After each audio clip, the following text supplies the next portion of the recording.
Welcome to the Deep Dive. Today we're getting into the world of connection, specifically how we can all maybe get a bit better at, handling social situations. And our source for this is Dan Wendler's book, Improve Your Social Skills. It's quite insightful. Yeah, it really is. And our goal for you, the listener, is pretty straightforward, right? Right. We want to pull out the core ideas from Wendler's work, Yeah. give you some practical things you can use for, well, stronger relationships and maybe feeling a bit more confident socially. And we want to do it efficiently. No one's got time for fluff, so we're aiming to avoid that feeling of being overwhelmed. Exactly. Now, what I find really compelling about Wendler's book is where he's coming from. His personal story. Yeah, he's not just some academic theorizing. He actually talks about overcoming his own social awkwardness, which he links to Asperger's syndrome. And he's not just writing in isolation either. He's moderated the social skills community on Reddit that's huge, and he even did a TEDx talk about his experiences. So this is someone who's, really lived it. He's been through the struggles and figured out a path. And what's his core message, really? I think the striking thing is his belief that social skills aren't fixed. They're not something you're just born with or without. He sees them as learnable, like learning an instrument or something. Precisely. He frames it as a skill you develop. And the journey involves actively tackling things like, well, apathy, fear, maybe just feeling awkward. Okay, so the book starts with this idea of a foundation, and he uses an analogy, right? Building a house. He does. It's quite effective. He mentions this experience he had, I think it was an internship in the Dominican Republic. Yeah, that's the one. And he learned from this construction guy, Rudy, that a strong house absolutely depends on a solid foundation. No shortcuts. And he connects that directly to social skills. Directly. Build that foundation with good principles, and the stronger connections, the better interactions they'll naturally follow. It makes a lot of sense. So, from that core idea, he lays out 4 foundational lessons. The first one is basically just how to use the book itself. Right. It's not like a strict rule book. He emphasizes flexibility. So you don't have to follow it page by page rigidly. No, not at all. His advice is more about patience and consistency. Maybe tackle a small bit each day, and then crucially actually practice those ideas. And he mentions getting support, like don't do it alone. Yeah, that's key. Having friends, family, maybe a mentor, someone who can give you honest feedback and just, cheer you on. He also talks about goals, setting specific goals. Not just, I want to be better socially, which is okay as a start, but getting more specific helps you focus and actually see if you're making progress. And supplementing the book, looking at other resources too. Yeah, podcasts, other books, whatever, helps deepen your understanding. So the big picture here is that it's an active process. You got to engage with it. Okay, makes sense. So that's the first lesson. What's the second? The second foundational lesson is really digging into setting goals. He pushes you to think about why you want to improve. What's your motivation? Like, what do you actually want to get out of it? Exactly. What have your past experiences been like? Where are you right now, socially speaking, and where do you realistically want to be? That kind of self-reflection gives you direction, I guess. It really does. It's essential. And the third foundation. This one probably hits home for a lot of people. Oh, definitely. It's overcoming fear and social anxiety. Yeah. He doesn't pretend it's easy. Social stuff can be scary. He acknowledges that straight up. It can feel really intimidating. But the message is ultimately hopeful. That fear can be managed, it can be overcome. Which is encouraging. And the last piece of this foundation. This one feels really important ethically. It's the difference between manipulation versus true intimacy. So it's not about learning tricks to fool people. Absolutely not. He's very firm on this. He rejects using social skills to manipulate or deceive anyone. It's about genuine connection. Exactly. Built on trust, mutual respect. Not about tricking someone into liking you or doing what you want. So the foundation is really about setting yourself up for a genuine, ongoing journey, not just learning some quick fixes. That's the heart of it. It's gradual, it needs support, clear goals, and a commitment to being authentic. And that authenticity point is key, isn't it? He insists it's about letting your real self come through. Yeah, he's adamant. It's not about building some fake persona to impress people. His idea is that if people get to know the real you, the connections will happen naturally. Right. He seems confident that you don't need to fundamentally change who you are to be liked. It's often the lack of skills that creates barriers, hiding your actual personality. So remove the barriers, let the real you out. That's the idea. Once that foundation is laid, he gets into the practical skills, starting with body language. Nonverbal communication. We all do it, but maybe not always consciously. Exactly. We're constantly sending and receiving signals, often without realizing their impact. He argues that understanding this is key to deeper connections, to being a better listener overall. Listening not just to words, but the whole picture. The whole picture. Because so much communication isn't verbal. Our posture, gestures, eye contact. That all sends a message. It really does. Yeah. And he tries to simplify it by boiling it down to two core signals. Comfort and discomfort. Yep. Comfort signals suggest things are positive, open. Discomfort signals, well, they suggest something's off. And he gives examples, right? Like the interruption hand. Yeah, that little hesitant gesture like someone wants to jump in but stops themselves or, constantly looking away. Those are often discomfort cues. But he warns against reading too much into one single thing. Crucially, yes. Context is everything. You can't just see crossed arms and assume someone's angry. Maybe they're just cold. Exactly. Or maybe something happened just before you started talking. You need to consider the environment, the recent experiences. So what's the advice then? If you sense discomfort. Well, first, think about the context. Could you be the source? Maybe the topic got sensitive. If so, maybe gently shift gears. Or just ask. He suggests that too, if it feels appropriate. A simple, direct, hey, is everything okay, can sometimes clear the air.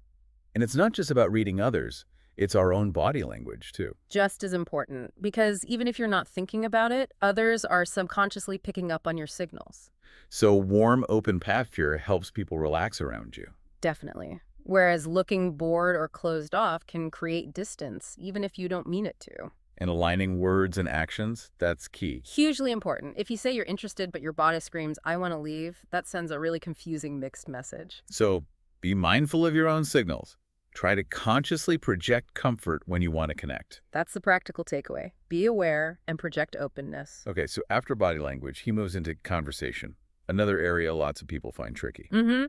He starts with this idea of gradual progression. From superficial stuff to more personal topics? Exactly. You don't usually dive into deep secrets 5 minutes after meeting someone. Right. That would be intense. Very. So, especially early on, you stick to less intimate subjects. The weather, the event you're at, shared interests. You only go deeper as the relationship builds, and importantly, as you gauge their comfort using those body language cues we just talked about. Keeping an eye on those comfort signals. Always. And he introduces this cool concept, the sandwich shop principle. Okay, I'm intrigued. What's that? Basically, he says smooth conversation hinges on two things: invitation and inspiration. Invitation and inspiration. How does that work? Every time you speak, you should aim to either directly invite the other person to share something, ask a question, solicit their opinion, or share something yourself that inspires them to respond, to share their own related thought or story. Oh, I like that. It makes it more collaborative, not just waiting for your turn to talk. Exactly. It's about actively pulling the other person in, keeping the exchange flowing. He gives other tips too, right? For better chats. Yeah, some really practical ones, like try to get people sharing stories, not just dry facts. Ask, what was that like? Not just what happened. Get the feeling behind the event. Precisely. Also, don't get stuck talking about something boring if the energy dies. Be willing to change the subject. And knowing when to wrap it up. Yeah, noticing those nonverbal exit cues, like someone's body, especially their torso and feet, starting to angle away from you. That's usually a sign they're ready to move on. What if you ask good, open-ended questions, but just get short answers back? Wendler suggests that could mean they're uncomfortable or maybe just bored. Either way, it's probably a sign to shift topic or maybe find a graceful way to end the chat. And he mentions it's okay to, well, to fail sometimes. Oh, absolutely. He normalizes it. Not every conversation will be amazing. Sometimes you connect, sometimes you don't. The key is to learn from it. His quote is great. Sometimes you win and sometimes you learn. I like that. Okay, what about group conversations? Those can be intimidating. Yeah. Navigating groups is a whole different dynamic. He makes a really useful distinction here between open groups and closed groups. Open groups are welcoming, closed groups, less so. Pretty much. You can often tell by their physical arrangement. Open groups might have people angled slightly outwards, maybe there's a gap, or they're gathered loosely around something public, like a snack table. Whereas closed groups are tighter, maybe facing inward, deep in their own chat. Exactly. They're signaling non-verbally that they're less open to interruption. I've definitely felt that awkward hover trying to join a closed group. Me too. So his advice is focus on the open groups. Generally, yes. Respect the signals of a closed group. If you approach someone who seems more closed off individually, maybe looking down, focused on something, do it cautiously. Watch their reaction. Are they turning towards you, making eye contact? And be ready to back off gracefully if they seem uninterested. Exactly. Don't force it. And if you do join a group, or you're in one, does the invitation inspiration thing still apply? It does, but with a twist. In a group, it's also about balancing your attention. Don't just talk to one person. Right, you spread around. And consciously try to bring quieter people into the conversation. Ask their opinion, reference something they might know about. It fosters inclusion and honestly can be how new friendships spark within the group. Makes sense. Okay, chapter 5 gets into empathy, which feels central to connection. Absolutely central. And he starts somewhere, perhaps a little unexpected, with empathy for yourself. Accepting your own emotions, even the tough ones. Yes, he really stresses this. Your feelings matter, your problems are valid. It's okay to feel sad, frustrated, whatever it is. Don't bottle it up.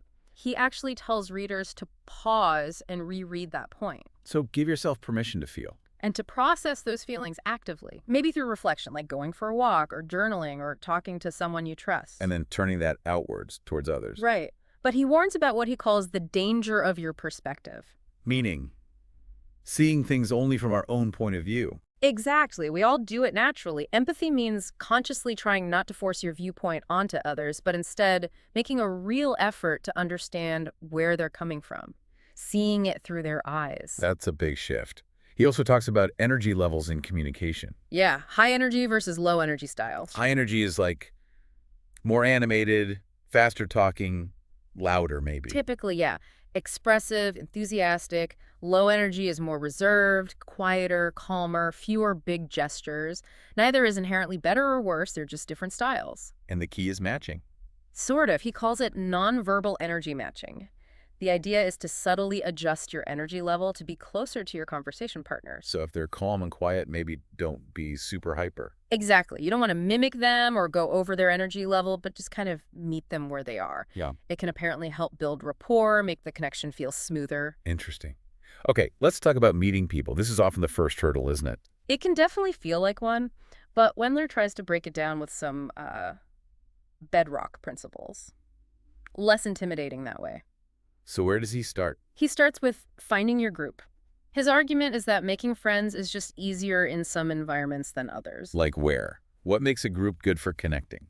Groups built around shared loves, shared passions, things you genuinely enjoy.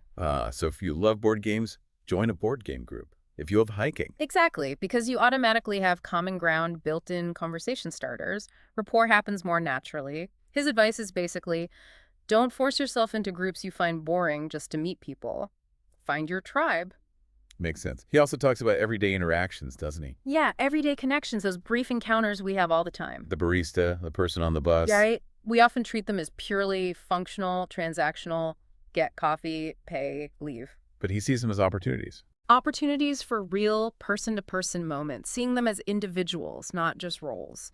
Of course, you need to be alert. Don't interrupt someone busy or clearly disinterested. So how do you bridge that gap from transaction to connection? He suggests mentioning the context can help, like asking a colleague you only talk work with, so what do you like doing outside of this place? Just showing interest beyond the immediate task. And even if it doesn't lead to a deep friendship. It's still a positive interaction. It's good practice. It makes life a little richer.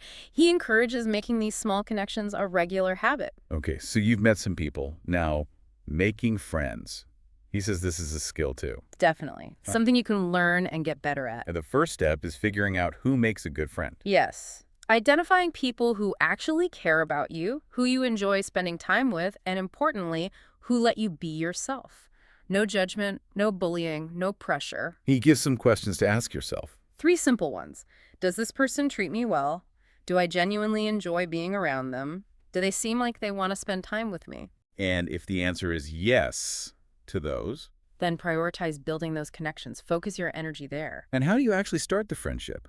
Move from acquaintance to friend. Often it means taking the initiative. You have to invite them to do something. Like grabbing coffee or seeing a movie or doing that shared hobby. Exactly. Choose something you're comfortable with. That invitation, if accepted, is often the bridge. What if they say no? Don't get too discouraged by one no.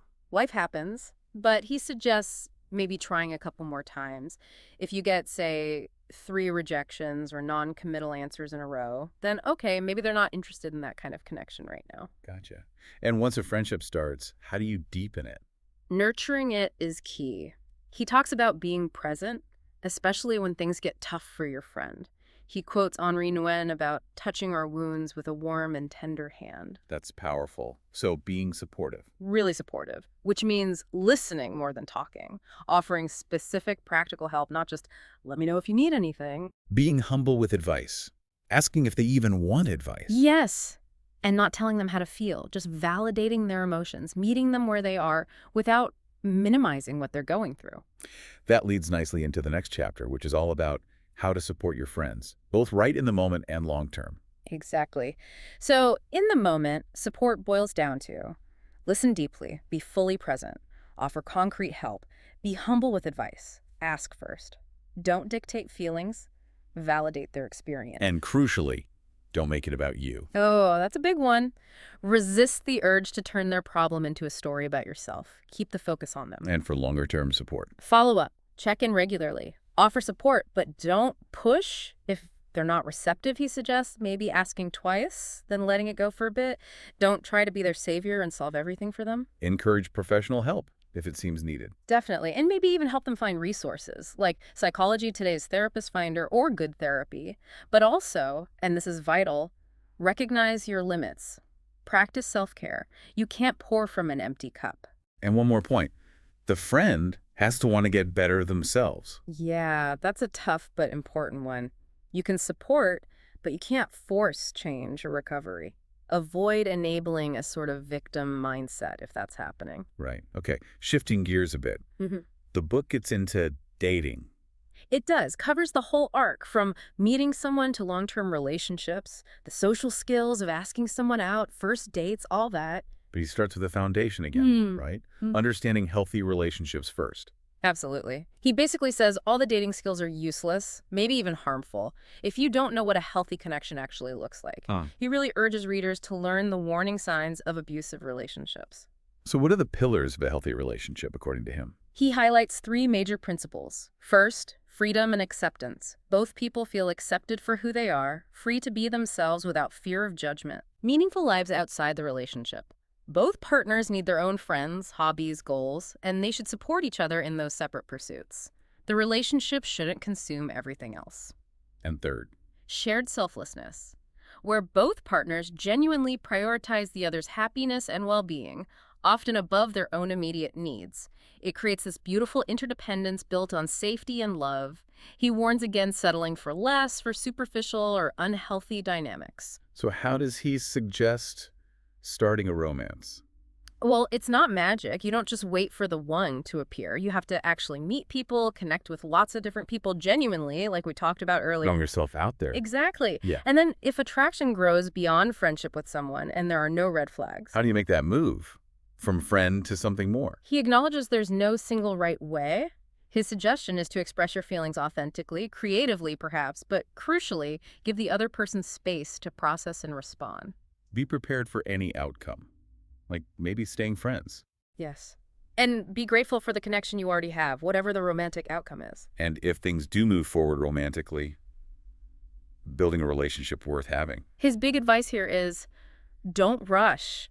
Take things slow. Slow in terms of time spent together, the level of commitment, like becoming official, and also physical and emotional intimacy. Let it grow naturally. Enjoy each stage. He emphasizes authenticity again, right? No tricks. Always authenticity. Lasting love comes from commitment to building something healthy, not from manipulation. It might take more effort up front, but the payoff is real joy and intimacy. Okay, almost there. He includes a section on how to be a good storyteller. Why is that important for social skills? Because stories are fundamental to how humans connect. We're wired for narrative. Sharing stories builds bonds. So how do you tell a good one? How do you hold interest? Start with a hook, something that grabs attention right away and gives a hint of what's coming. Yep. He uses this great example about laundry instructions. Oh yeah, where the paragraph makes no sense until you know the context. Exactly. Context is crucial. The hook provides that initial context and makes people want to hear more. Timing matters too, presumably. Definitely. Don't interrupt someone. Make sure the story fits the mood. Try to link it, even loosely, to the current conversation. And the classic advice, show, don't tell. He emphasizes that. Use vivid details, sensory language, specific actions. Immerse your listener in the experience. He suggests ways to practice this. Yeah, things like improv theater, great for thinking on your feet and understanding story structure, Toastmasters for public speaking practice, even writing, like flash fiction to learn concise storytelling. And wrap it up well. Have a conclusion. Yeah, don't just trail off. Have a deliberate ending. And then, importantly, pass the spotlight. Let someone else share. Good storytelling in a group is a back and forth. Creates better energy. Exactly. Okay, finally, taking the next step. This is about continued growth. It is. It's about embracing this as an ongoing journey. He talks about aiming for just 1% improvement each day. Which sounds small, but adds up. Massively. He calculates it leads to being like 38 times better over a year. It's about that consistent incremental progress. He mentions a give it 100 challenge. Yeah, the idea of picking something and committing to practicing it for 100 days, maybe even making short daily videos to track progress. He suggests even just 10 minutes a day on social skills can build real momentum. He also has a message for people who might be feeling lonely right now. Yes, a very compassionate one. He acknowledges that struggle, offers encouragement that things can get better, but also recognizes that just telling someone to wait isn't always helpful. And finding meaning in struggle. He touches on that powerful idea, how sometimes our own difficulties can lead to greater empathy, a drive to help others facing similar things. He encourages you, the listener, to think about how your experiences might equip you to connect with and support others. The oasis metaphor. Being a source of refreshment even in tough times. It's a beautiful metaphor. He also circles back to recommending resources like improv, dancing, Toastmasters, and this ponder and go yonder cycle, reflect, then apply. And some quick tips, like the name game. Yeah, for first impressions. Rule 1, say their name right away. Rule 2, make it memorable. Use alliteration or rhyme in your head. Rule 3, use it again in conversation, but, naturally. Don't overdo it. He also talks about courage, doesn't he? The 10-minute rule. And long-term courage. Basically, push yourself to start conversations even if it feels awkward for a few minutes, because the potential upside, a new friend, a great connection, is worth that short-term discomfort. And the final bit of courage advice. 20 seconds of insane courage. That idea that growth happens in small, potentially scary bursts. Just finding the courage for that one step. He encourages you to identify what your 20 seconds might look like today to move forward socially. Wow, okay. So wrapping this all up, we've covered a lot from improve your social skills, the foundational principles, the practical stuff like body language and conversation, Empathy for self and others, meeting people, making and supporting friends. healthy dating relationships, Yeah. storytelling, and that commitment to just keep growing, step by step. It's a comprehensive guide, really. Grounded in personal experience, but full of actionable advice. So the final thought for you listening, maybe consider which of these ideas really clicked for you right now, which principle resonates most. And following from that, what's one small act, maybe just requiring that 20 seconds of insane courage that you could take today or maybe this week to put that principle into action in your own life? Thinking about that oasis idea, what kind of oasis could you become for someone else, perhaps by taking that small step? And what kind of oasis might that, in turn, create for yourself?